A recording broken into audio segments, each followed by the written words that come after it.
But for now, let us turn to the latest from Russia's war on Ukraine, as Ukrainian cities are coming under new deadly attacks, and Russian forces are launching a new assault on the Mariupol steel mill, where hundreds of civilians are still trapped.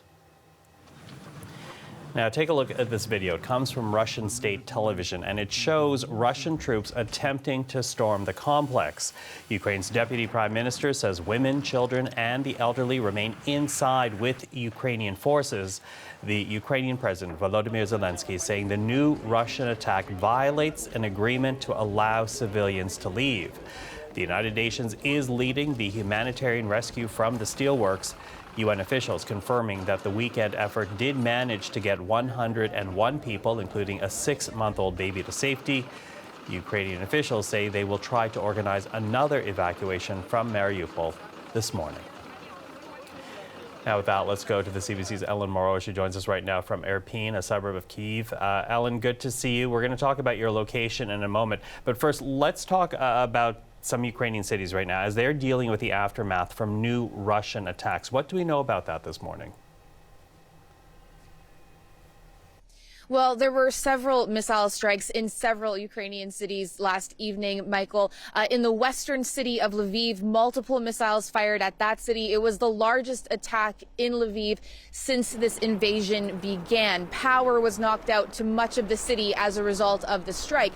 Now, the target was electrical substations that power the crucial railway network that help get weapons from foreign countries into Ukraine, across Ukraine, to Ukrainian forces who are trying to face down this invasion in the east. Altogether, the head of Ukraine's state railway company says that 6 electrical substations were taken out as a result of this strike last night in central and western Lviv, those substations. And this is the second time in as many weeks that railway infrastructure in central and western Ukraine has been targeted by Russian airstrikes as they target these crucial supply lines that are getting weapons into the country and across the country to the east.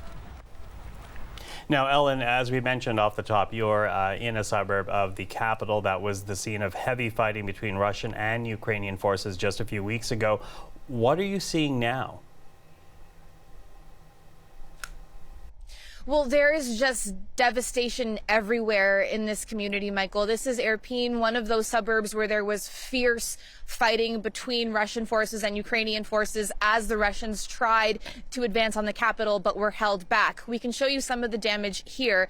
This would have been a grocery store here behind me, crucial to this community, and above it would have been a gym. And you can just see the sheer devastation. This building would have taken a direct hit as a result of the fighting here. And we'll show you a little bit more in this community. We've been here today and yesterday talking to residents who lived through the fighting here, were forced out of their homes.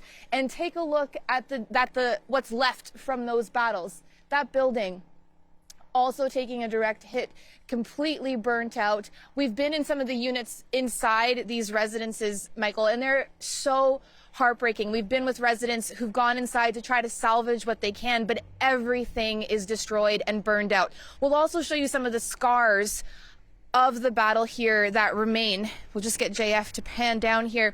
This is where there would have been an impact from some kind of ordnance, and these craters are all throughout this community. It really just gives you a sense of the level of intensity of the battle here. And this is something that's also all over this community, these shrapnel impacts from all of these strikes here. So, you know, being in an area like this is just really a snapshot, a microcosm of the fierce fighting and everything people in these communities would have had to live through. And now they're coming back, they're surveying the damage of their destroyed homes, and they're heartbroken, Michael, because they just don't have any of their possessions left. Ellen, thank you for the reporting this morning. Appreciate it. That is the CBC's Ellen Morrow in Irpin, Ukraine.